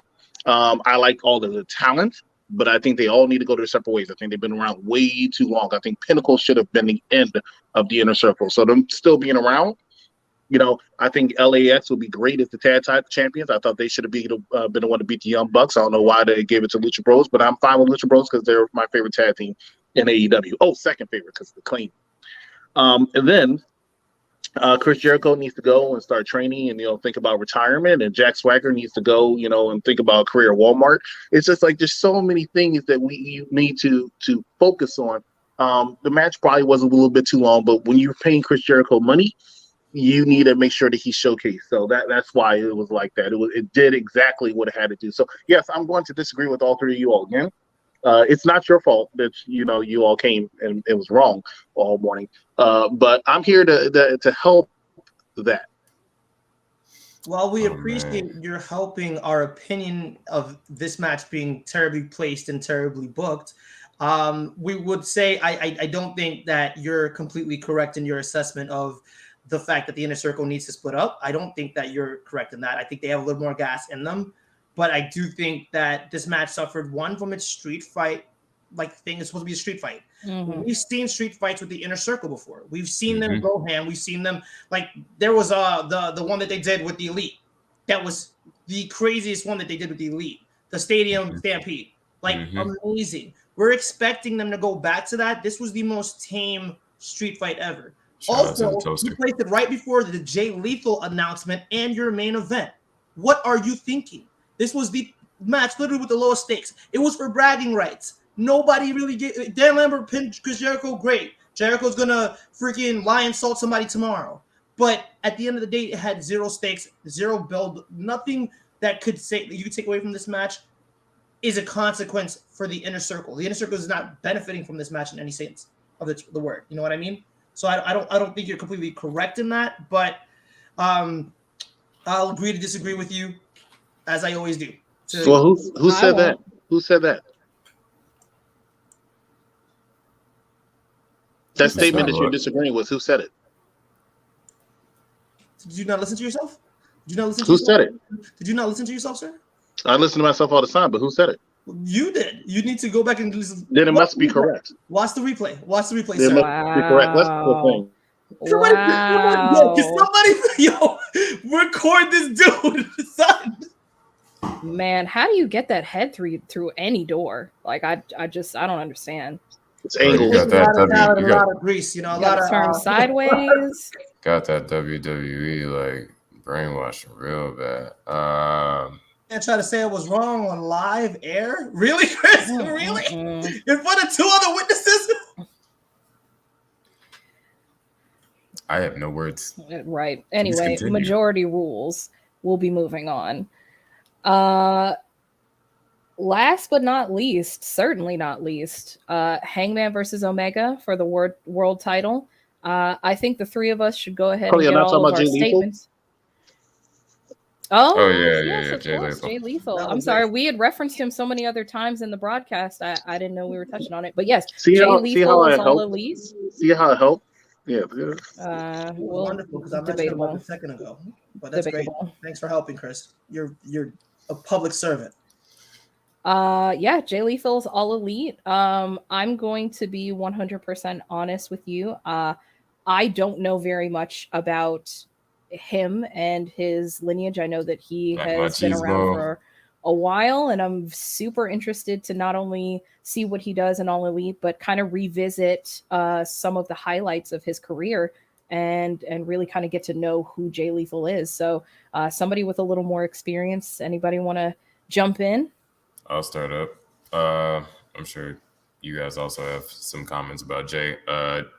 I've been a fan of Jay's for most of his career, honestly, between ROH and TNA and Impact. Like and then especially when he took on the Black Machismo gimmick, like I don't know if you noticed when he came out, I was just like, oh shit, it's Jay Lethal. Like I got excited because I would be, remiss if I said that I didn't want more diversity on my AEW screen. And Jay Lethal's a great talent. He brings a lot of energy, a special kind of energy. He's good on the mic. Jay Lethal's another one of those guys that he's ready. He's just one of those people that you can bring in and he's just ready to go. And so I'm excited to see what he does here. I'm excited to see what he does with his gimmick here. I'm excited to see what his angle is. And I'm excited to see him in the ring because it's Jay Lethal.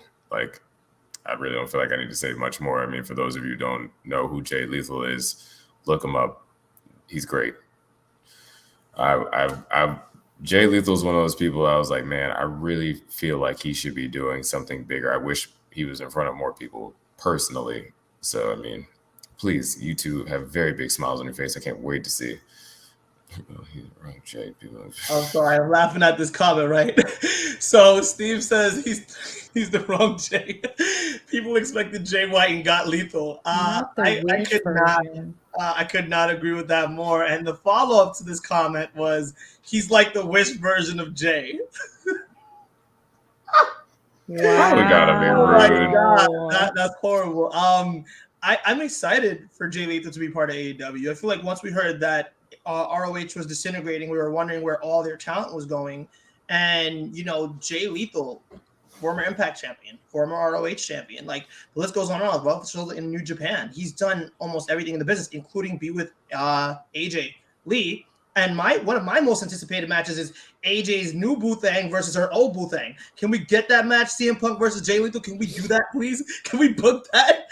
I feel like that would be a really cool match. I mean, look, I'm just saying we have 2 matches for CM Punk that we're clearly ignoring here. And, we need to go, his old best friend that he sued WWE with, we need to get that going.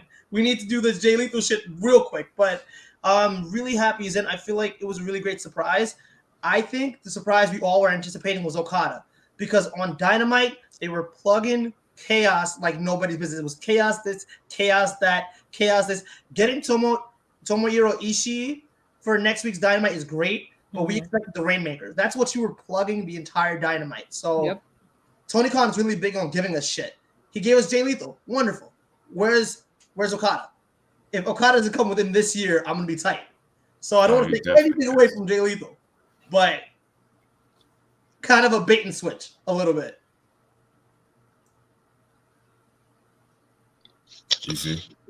So I'm gonna have to disagree. Shocker, right? I'm gonna have to disagree. I'm actually happier to see Jay Lethal as opposed to Jay White. And here's the reason why.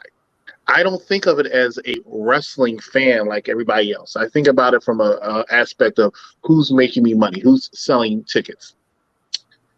Neither Jay's selling tickets, but, and I say this for Divine Intervention's sake, she says she's not familiar with them. If you look up Jay Lethal, what pops up is not his fact that he's a former world champion. He's been in the business for 20 years. What pops up is the fact that he can do a hell of a Macho Man Randy Savage impersonation and a Ric Flair impersonation. That's what pops up. That's what he's most known for from the casual wrestling fan. Okay, as far as Jay Lethal is concerned, the casual wrestling fans like, who the fuck is he? And that's just what it is. So I'd rather see, I'm sorry, Jay White. Who the fuck is he? I'd rather see Jay Lethal. Now, I think Jay Lethal's going to do well in AEW. I think he has a great future as a future TNT champion. And I'm looking forward to seeing him. I don't completely agree with the Jay White comment that was just made. I feel like Jay White is known. I feel like he has his fan base. By who? I feel like he has a fan base. Hold on real quick. Michelle, come here, darling. Come here. Oh my lord. Here you go. I'm going to ask you if you know somebody. You don't have to be on camera. I'm going to ask you if you know somebody. Just ask yes or no. Do you know who Jay Lethal is? Oh, I thought not. I'm sorry. Thank you so much for proving my boy. That was Jay. The Rock, Ask her about the wrong Jay. Undertaker, yeah, Jay Lethal. Nobody knows who Jay Lethal is and doesn't watch wrestling. Kidding me? You give me a break. But if I look up and I show her something with Jay Lethal, you said the wrong Jay though. I was talking about Jay White. If she don't know Jay Lethal, she's not going to know Jay White. That's not true because I don't know Jay Lethal and I do know Jay White. But you're a wrestling fan. You're a really knowledgeable wrestling fan. Right? She doesn't watch wrestling. She just said she knows Rock, she knows Austin, she knows Undertaker. Yeah, there you go. You're just saying rest in peace. Yeah, exactly. Exactly. Hey, do you know who Kenny Omega is? To a tainted audience, though. At this point, you know damn. He knows his audience. He knows his audience. He's like, yeah, she's gonna say that. I know. Nobody knows who Jay. Look up Jay Lethal and Jay White. Most people will prefer Jay Lethal because he's entertaining. Jay White is good. Don't get me wrong. Jay White's amazing. All right, have a good one. Enjoy your days off. Jay White is good. Don't get me wrong. I think he's a great talent. I can't wait to see him and see what he can do. Oh, do you know who Roman Reigns is? You know your tribal chief? Oh, man, she knows I'm Roman so Reigns. Surprised. She walked out the door when you asked that question. Then she the door. No, women don't walk out the door on me. They walk out the door on you, Stefan. But so it's like, you know, ouch. hey, there you go. There you go. What air? That was for you. Jay Lethal is that dude. No disrespect to Jay White. Can't wait to see him because I think there's so many storylines they can go with that route. So I would love to see Jay White come on. But I have no problem with seeing Jay Lethal. I'm a big fan of Jay Lethal. I agree with All Elite Joker up here. It's the first time he's made sense all night, all day. But he is absolutely right. I would like to see a little bit more diversity. I did a Roman Reigns when I did that, but I would like to see a little bit more diversity. So Jay Lethal, I'm glad to see you, and hopefully the diversity doesn't include you being on AEW Dark like you put all your other African American talent. All right, let's talk about that main event. All right, main event time. Hangman versus Omega, world title on the line. Definitely got things started off with a pretty intricate opening package before any of the entrances even started, kind of highlighting Hangman's journey from the beginning of this particular story up till now. And then we have some interference from Don Callis during the course of the match. Definitely kind of felt like he should have been evicted from ringside. But in the end, I think the right person won. I want to address this comment real quick, and then we'll kind of get back to it. But there's a question that Steven asked. Said, how do y'all feel about Jay Lethal being signed to the number 2 wrestling company, and he was mentioned during last year's Speaking Out movement? This is it's kind of a tough question. I don't even want to start this question. That's how much of a tough question it is. So I'm just going to kick it to Joker or somebody else. Like, take this question. No. What you're not going to do is when we're about to talk about the main event, you read this comment and say you want to talk about it, then try to pass it off. That's what we call passing the buck, right? Right. That was definitely passing the buck. You don't want to say you wanted to talk about it. So Right, you're about to say. Okay, look. I'll start. I feel like we'll chime in, but you're going to talk about it. Definitely, I feel like there's other talent. Okay, there's other talent that was mentioned. There was other talent in AEW that were fired that were part of the Speaking Out movement. You have Jay Lethal, who is a little bit more of a notable star that should be held to the same standards. I feel like if you're giving him a contract for AEW, you have to do that with a little bit of a kind of I don't know what word I'm thinking of. I actually do know what word I'm thinking of, but I don't know why I'm not pronouncing it. Hesitancy and caution at this point, because could this happen again? If your name is mentioned in something like this, I think the other promotions have to kind of be cautious of you. And that's why certain people, and the Villain, he was a prominent member of the Elite as well. He's not even wrestling in America anymore because he just can't. You know what I mean? So people have definitely suffered from it. So that's my take on it. Chris, do you have anything? Joker, anything? Yeah, maybe it's real sad that we didn't get to see the Villain, because I feel like they were actually kind of working towards that when it happened. Because I think he did they kind of did mention him, and just kind of, he started sprinkling little things about him kind of getting in the mix right around the time when all of that happened. And yeah, they fired Jimmy Havoc for it. I believe Bea Priestley was another one that got fired. And it's one of those situations where you're like, okay, do we expect these people never to work again? Like, where's the line drawn? It's a very, I don't want to say political, but it's a very touchy subject. And like I said, it's one of those ones you just, where's the line? Stefan didn't give you enough time to stall, huh? No, just like, what do you say? Where is the line? What I completely agree with you. I unfortunately, I don't know. I don't remember, I should say, enough about it to speak intelligently on it. But I mean, we're just living in an era that the slightest thing is going to get you canceled, and that's just how it is. I mean, so many careers in the last 48 months, 24 months have just been like on the chopping block because of whatever. So I unless I'm there or unless I see concrete proof, I really don't like speaking on stuff like that because I don't know, and I'm not going to like ban or shame somebody for it. Apparently, whatever Jay Lethal did, they must have not felt was serious enough where they said it's going to put a bad spot on our company. But that might be one of the reasons why WWE approached Jay Lethal. I don't know, and we'll know more about that. Let me fix y'all because she leads. This is his show also. This is your third, and I'm just a guest. So there we go. Now, can we talk about the main event, Administrator? Is that okay with you? Is that fine? Or you want to highlight another comment about some of the I'm good. Oh, no, divine intervention. You're a woman. If you wanted to address that, then, you could. I'm sorry, I missed whatever the All right, so Jay Lethal, a person you already admitted you know so much about, apparently had the has got the spoken out movement on him or something. So interesting. Yeah. Okay. Yeah. All right. Mhm. That is very interesting, considering that they did let some people go, considering the whole speaking out and what happened.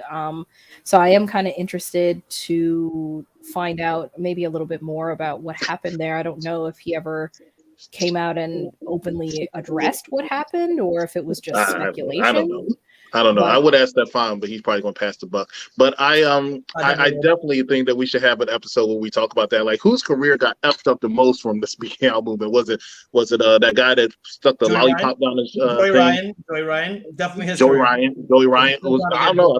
I think Velveteen Dream might be one. Yeah, Velveteen Dream really. Velveteen Dream has not been mentioned. He's some non grata in WWE. Like, they don't even acknowledge he was even in the E at all. Like, no video, like, no nothing. Because they tried to defend him and he just kept effing up. The new UPR champion is the guy that's to my left. He cheated thanks to Ron, and I'm really unhappy about that. So we're not going to mention it. And I don't even know why we're highlighting a comment from Elvis Martinez, who's the biggest troll. Not yet. I never heard anybody say big and Elvis in the same sentence. I just had said Nas that comment as the UPR champ, so I apologize. We will not highlight any more of your comments this episode, Elvis. I'm sorry. Pause. Thank you.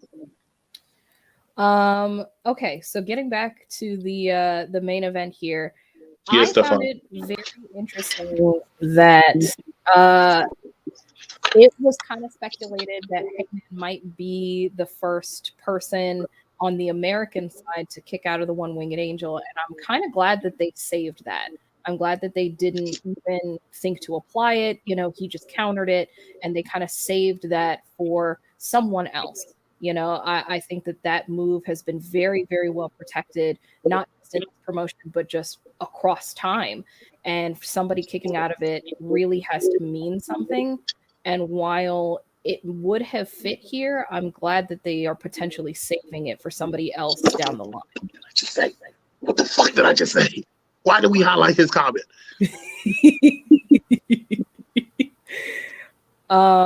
I did find it interesting that Hangman put Kenny in the One-Winged Angel and got a 2 count off of it. I thought that was very interesting.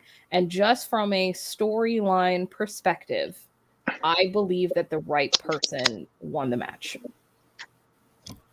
Agreed. And I almost feel like him hitting Kenny with the One-Winged Angel and Kenny kicking out was almost kind of them playing with the idea of the kick out. You know, it's like, all right, you want a One-Winged Angel kick out, here you go.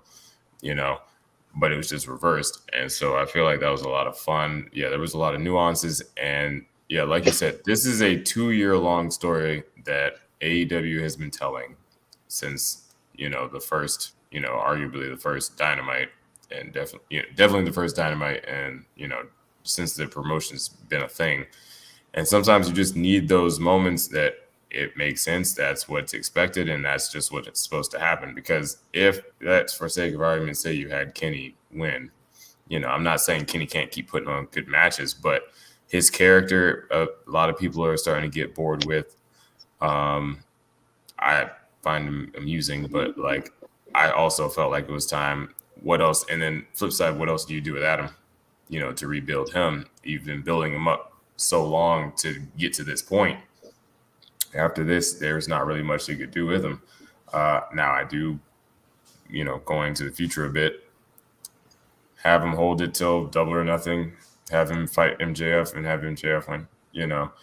But let him have his victory lap. Let him have his time. This is what the people wanted. This is what the people are expecting.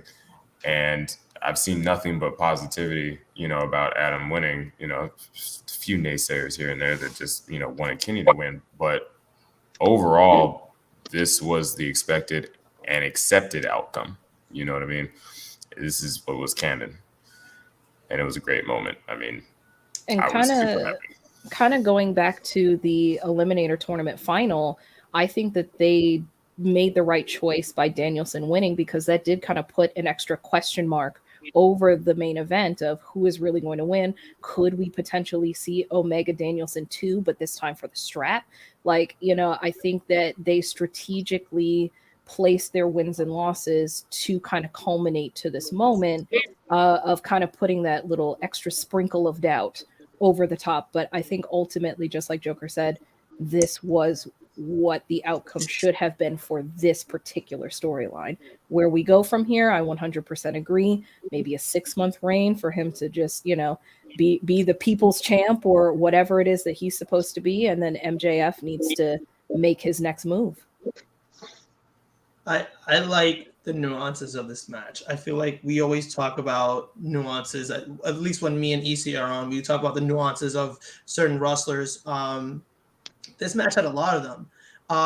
On Rampage, Hangman came to the Young Bucks and said, "Hey, if you guys get in my way, I'm going to destroy you," or just said something to that effect. And when the Young Bucks came out, you could literally see how torn they were.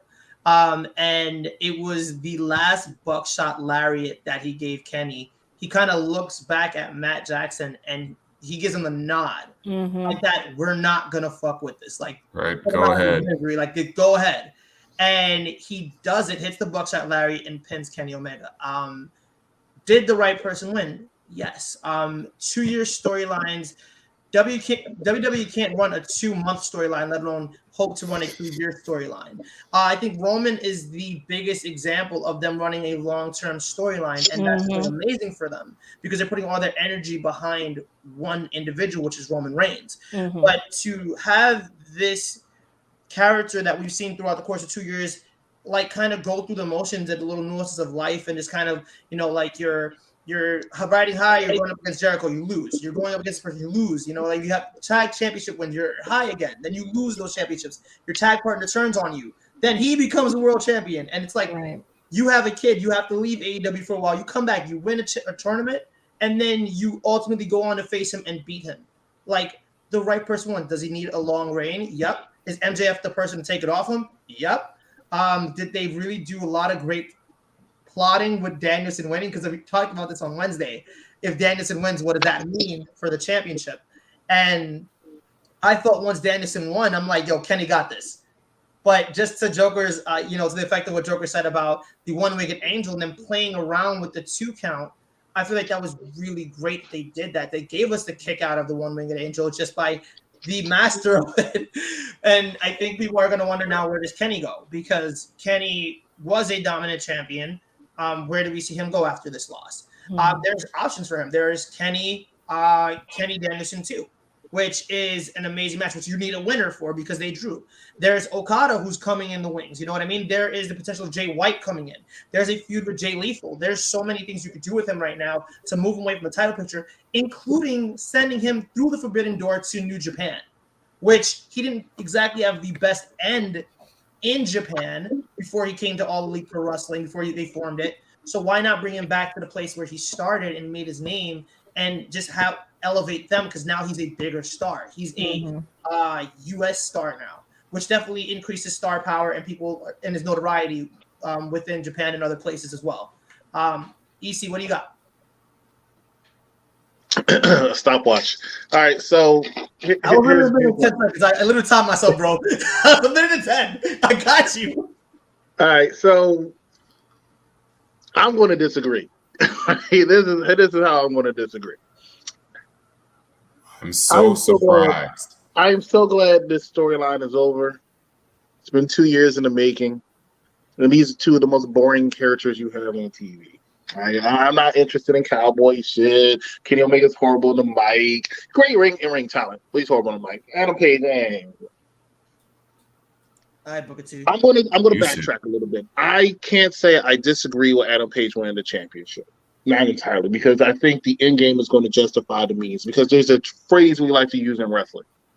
It's called transitional champion, and that is all. I swore I gave out instruction. We are not going to put this piece of shit, his comments on the screen, and you just keep on doing it, okay?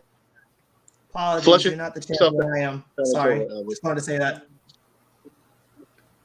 Kenny Omega's not Kenny Omega, what's his name? Adam Hangman Page is a transitional champion. He won the championship so he can take the title off of him and give it to MJF, who deserves to have that championship. This is the reason why I'm on the show. I'm getting these tweets. I'm getting these people in my inbox. These death threats. Oh, how dare you say Adam Page? Nobody's buying tickets for Adam Page. Nobody's buying a ticket for Adam Page. I see Adam Page's name on the marquee. That doesn't make me want to break out my wallet and credit card and say, here, bill me. I'm not doing it. He's not your guy. You're just one person. Huh? You're just one person. You're just one opinion. I go to see I'm Adam one Page. of thousands of opinions, millions of opinions. Everybody agrees. Well, not everybody, but most people agree. I was going to say, Nobody's you buying. wouldn't be I've getting never death seen threats in somebody your say, inbox. I have to buy a ticket to see Adam Page. You I've would never be heard getting anybody death go threats to in an your AEW inbox event and if say, everybody Adam Page was agreed. not here, my heart's broken.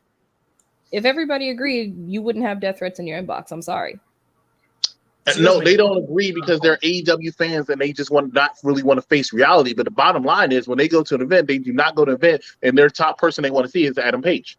I mean, How can you speak for an AEW fan? I'm an Because AEW you fan, people and that's who I buy wanna tickets for see. AEW for a couple people. They buy tickets to see Chris Jericho. They buy tickets to see Dean Ambrose. They buy tickets to see Daniel Bryan. They got to buy tickets to see CM Punk, and they buy tickets to see I'm about to MJF. do something controversial. Apparently, Chris is not the only one in UPR that doesn't want to see Adam Page. It's the Steve truth. also said, I don't want to see no Adam Page. No way, no how. I ain't going to watch that dude.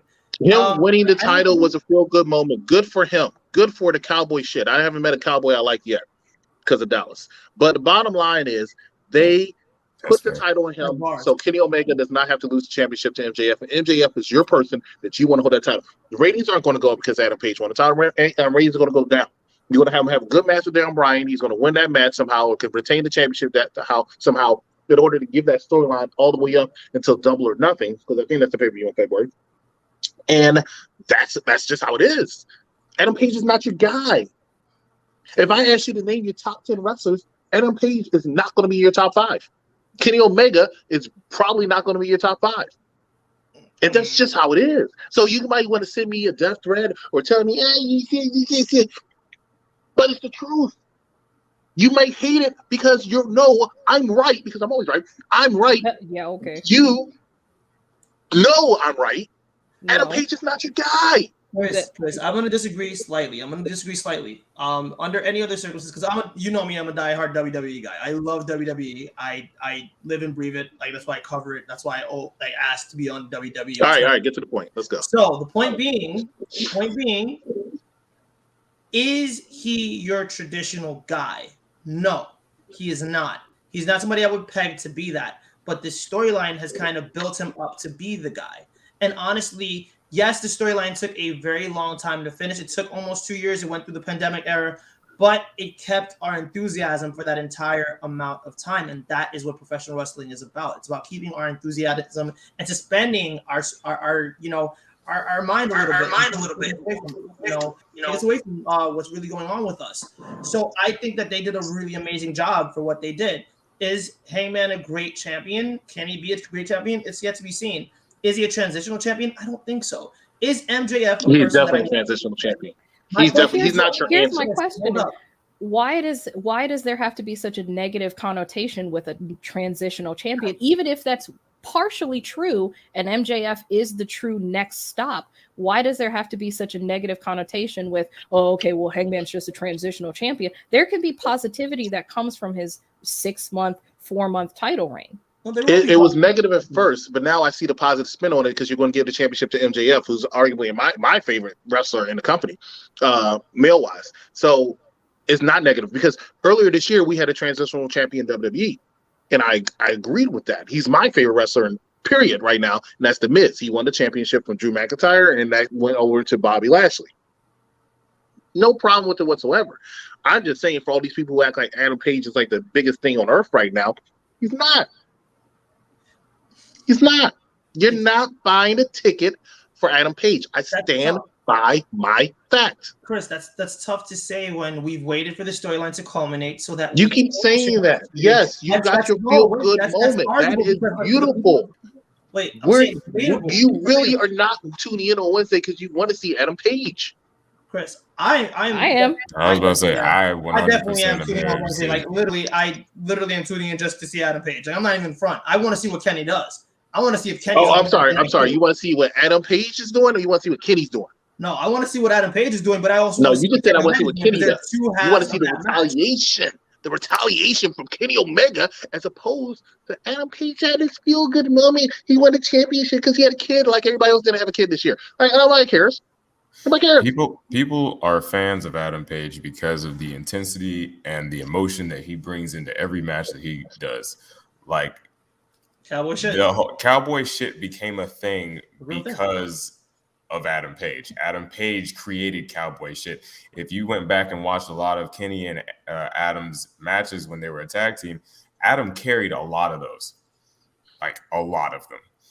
And it was through that, plus the storyline, that is what got Adam to the point where he is right now, where he was able to leave and have a kid and everything. And people were, where's Hangman at? When's Hangman coming back? Is that like what was the number one question on people's minds when Danielson, Punk, and Cole showed up? What's going to happen to Adam? Like that was what people thought of immediately. You know what I'm saying? So like, yeah, Steve, he screwed up. He was trying to say something. He screwed up. Chris cut me off. I didn't screw up. Chris cut me off as always. Adam Page has reached a dead end, is what I'm saying. He's reached a dead end. All I will say is I'm very interested to see where he goes from here. Because, yes, him winning the title is the culmination of a 2-year storyline that has obviously had a lot of people invested. But now that you have this championship, where do you go from here? And I think that positioning somebody like Danielson as his first stop, you know, to say, okay, now you're number one contender, because, you know, he went to a draw with Kenny Omega. So now you've drawn this parallel between Danielson and Omega, and it's almost like revisiting that dynamic, but with a completely different spin, because now you don't have the emotional investment in it. So now that is your first stop, make me care about that. Right. I completely agree with you on that. And I think Daniel Bryan is the perfect way to do it, because it reminds me of when Shawn Michaels came back and won the World Championship in 2002, right? But to legitimize that World Championship run, he had to, because he lost it directly to Triple H a month after. To legitimize that run, he had a Raw match with Rob Van Dam. Why? Because Rob Van Dam is a great talent that can get everybody invested into that match between Shawn Michaels and Rob Van Dam. It's going to be the same thing with Adam Hangman Page and Daniel Bryan. It's to legitimize his world title reign, to make it seem like it's real. But realistically speaking, he's dropping it. And he might even have a match with Miro. That's what I'm talking about, to legitimize it. But he's going to drop it to MJF, who needs to be that world champion, because MJF will be the greatest world champion AEW has ever had. I don't think he's going to lose it at the next pay-per-view. Next pay-per-view would be Revolution. I think he was going to lose it probably at Double or Nothing. But even for sake of argument, he can't have the championship that long. Even for sake of argument, if he lost it, that whole storyline was built around him, you know, his loss and not being able to, you know, do that. I feel like that really just ties into his character. So I don't think it makes it meaningless, because you had the payoff and you did have the big moment and you did have everybody come out and the embrace. The moment happened. I feel like long-term storylines that have the build and have the story and then don't get the payoff, that's what truly makes long-term storytelling pointless or meaningless. You know, if I feel like had Kenny won, that would have meant the 2 years was meaningless. Like, had he not beat him here, I feel like that's what would have happened I don't know if he would have been able to recover from that. That to me would have been more meaningless than him losing it at the next pay-per-view, because even if he does lose it at the next pay-per-view, he won the title. He'll have had a reign. Wouldn't have been the longest of all of the people, but he would have had a reign. So, I mean, and I know they're going to at least get him to defend it at least twice, because, you know, he's going to have to defend it against Danielson. So it has to be defended there. And I from the get-go, even when it was still Moxley, I felt like Danielson should have been the one, as long as he stayed undefeated this whole time, because now you've got Danielson, who's been on nothing but a tear, pulling every move out of the book, beating people with submissions, pins, knees. It didn't matter. Like, he's using whatever he needs to, and now he's destroyed this monster in Miro. Like you said, this I felt like was the end game from the get-go, because if you have him go in and finally be the person that beats Danielson by the time this match happens, I'm sure Danielson will have a stupid record because he's been going nonstop since he's gotten there. I mean, the man's had probably like 10 or 15 matches since he's gotten there. Cause I mean, he's fighting on Dark Elevation, Rampage, and Dynamite, so I mean, the man's going to have an unnecessary resume by the time he gets to that match. And I feel like that's really going to be that nail that just solidifies and validates Hangman's run. Mm-hmm. So once you get past there, honestly, I mean, I feel like that story has now run its course. Once you get past that first title defense and what blazing amazing fashion that I feel like it's going to be, because we all know that match is going to be just electric, being Danielson v. Page. I also want to see Danielson v. Miro. Like, that got put in my brain after seeing, after Miro got put into the title tournament. I feel like I think that could also be a really good match, and I'm sure we could get there, and that might be the other person he winds up fighting. We never know. But MJF, definitely needs to be the one that takes that title off of him. And even if it's a Revolution, I don't feel like that was a meaningless storyline, because, like I said, the story has completely run its course at this point, especially once you've done the first title defense. That's the nail in the coffin. It's done. That's that section of the storyline. Honestly, I feel like it's done now, but if you really just wanted to have something with some emphasis, that would be, the last nail in the coffin, being him defeating Danielson. Definitely. Plus, I think that people like an underdog champion. Like, this is the first time that the world title is being held by somebody who we would consider an underdog. Chris and Jericho, homegrown, but Jericho was very dominant, not only by himself, but he had the inner circle around him to protect that title. When it passed over to Moxley's a one-man machine. And then you kind of have a hybrid when you bring Omega in the mix, because he himself can defend the championship, but he had people around him that would also, help keep it on him for as long as possible. And Hangman said even before he won the title that he wasn't planning to hide behind his friends. He was going to be a fighting champion. And I could really, really see him being put in these positions where we don't know every time he steps in the ring, is this going to be the time that he loses that title? And I think that people want to have somebody to cheer for, even if it is just for a little while. And like, with that being the case, as far as, is he going to lose? I feel like that's almost the perfect scenario for you to have a babyface champion, because babyfaces generally work a lot better when they're chasing after something rather than when they're trying to, hold something. But if you have that sense of, okay, is this going to be when he loses it? Is this going to be when he loses it? Like, every single time, that gives that extra level of, suspense, and helps you, once again, suspend your belief, which is the whole point of wrestling. Is he going to lose it? Oh, okay, we're good. He made it. But you never know, is that next one going to be? Now, of course, a lot of us are expecting it to be MJF, but who knows? It could be somebody else, and that's the thing.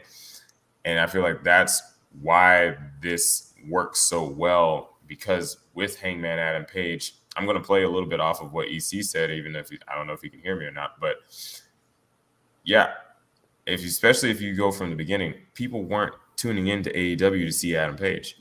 But AEW made it to where you are tuning in to see Adam Page. You know what I mean? With this storyline, they built him up to be that guy. They built him up to be one of the people that you tune in to see. Because when we first started watching, I wasn't there to see Adam Page. I didn't know who Adam Page was like that. I mean, I know he did his stuff in ROH, he did his stuff in New Japan, but Adam Page wasn't, the guy. But now, when you think of Adam Page, I personally didn't think of him as an equal in the Elite, but now I do. And I feel like that was the whole purpose of this storyline, was to get Adam to be one of those guys that you look up as, part of the upper echelon, which is where he deserves to be, because honestly, the man's outstanding in between those ropes. And again, the energy and emotion that he brings to every match that he's a part of, he's another one of those people that I feel like is just one of those diamond in the rough that's just been needing a little bit of polishing. again, unlike EC thinks a lot like Eddie, he's one of those people that causes you care about the match if they're in it. And I'm sorry, but for me and the type of wrestling that I enjoy, and I'm just one person, I have my own opinion, but for me, that's a very, very important aspect for my wrestling. Like, I want to care. And that's what has caused me to stop watching the E, because whenever I'm watching stuff with the E, I don't care. And I feel like one of the things that really pushed me away from that, the predictability, and then just, like I said, I don't care, and they can't make me care. And I feel like the biggest difference for me between All Elite and the E. All Elite takes the time, not every time, but they do their best and their damnedest, and their wrestlers damn sure do their best to make sure that you care about the matches that they are in. And that's the reason you get to the end of a pay-per-view like this and the crowd is completely drained, because they want to be invested the entire time. And I'm sorry, if that's where you're at, it may, negatively affect how the match is perceived and everything like that. But at the end of the day, if your audience is just so gassed because they want to care so much about all of these, and you could tell that the crowd was trying to give their everything that they had to the performers because the performers deserve it, that's a good product to me. And because because I never know 100% of the time how something's going to go. I never 100%, know, okay, definitively. There's always that little inkling of doubt. And that for me is good wrestling, and I'm not saying that the E doesn't have great wrestlers, because that's one of the things another thing that bothers me. Apologize for the E tangent I'm going on, but that's another thing that bothers me, because I know how much talent is there and the people that they have. The E should be up here. Like, we shouldn't be having this conversation about where the E stands. I mean, where AEW stands next to WWE. You know what I mean? Like, this shouldn't even be a conversation that's being had right now, but it is. And I know part of that has to do with the releases and everything, and I'm not going to even get started on that. But, aside from that, in the pandemic, I know that had a lot to do with it. But fact of the matter is, with the talent pool that is there, we should not be having this conversation. I'm done. Mic drop. Right. I really welcome to the show. I apologize. I just it's just something that I feel so strongly about. And, again, we're all entitled to our opinion. We all watch wrestling for different reasons. Some people watch it for the shenanigans. Some people watch it for the death matches. Not all wrestling is for everybody. But the thing I love about AEW is you can get a little bit of all of it. If you like the deathmatch stuff, you can get some of the deathmatch stuff. If you like the lovey-dovey shit, you can get that too. If you like the long-term storytelling, you can get that too. If you just want to see somebody beat the living hell out of somebody, you can get that too. You see your big guys, you got your small guys, you got Marco Stunt and Lance Archer, whatever you want is there. And they let you like what you like and don't like what you don't like. And like I said, I appreciate the fact that they're not just going to bury somebody just because they get over it, but that's not what was in the plan. You know what I mean? So, okay, now I'm done. Mic drop number 2. Somebody play my acclaimed music in the background. We gotta hit that. EC, do you have a rebuttal response? What are we doing? EC, you just sat there. You sitting there in awe, my friend. He looks like he's about to pop. He looks like it too. He sat there quiet for like a minute. Right. No, wrap it up. Play your theme? Do we need to play the consultant on consulting? Do you need it? No. Wrap it up.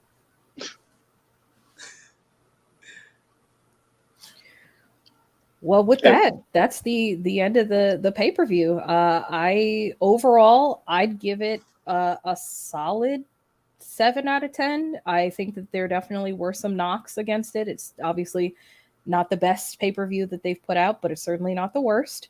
I think that a lot of storylines kind of culminated the way that they needed to. And I think it's at a really good time. We're at the end of 2021 and moving into 2022. I'm very excited to see how they position people and what storylines are coming up next. Same. Agreed. Good pay-per-view. Mm-hmm. EC? No, close the show. We're good. We're good. We're good. Close the show. We're good. We're good. All right. So, guys, for the executive consultant for all Divine intervention closes the show. Oh, you're right. You're right. Oh, me? Oh, but yeah. All right. Well, for executive consultant, All Elite Joker, and the administrator, I'm Divine Intervention, and catch you next time. Don't forget to subscribe.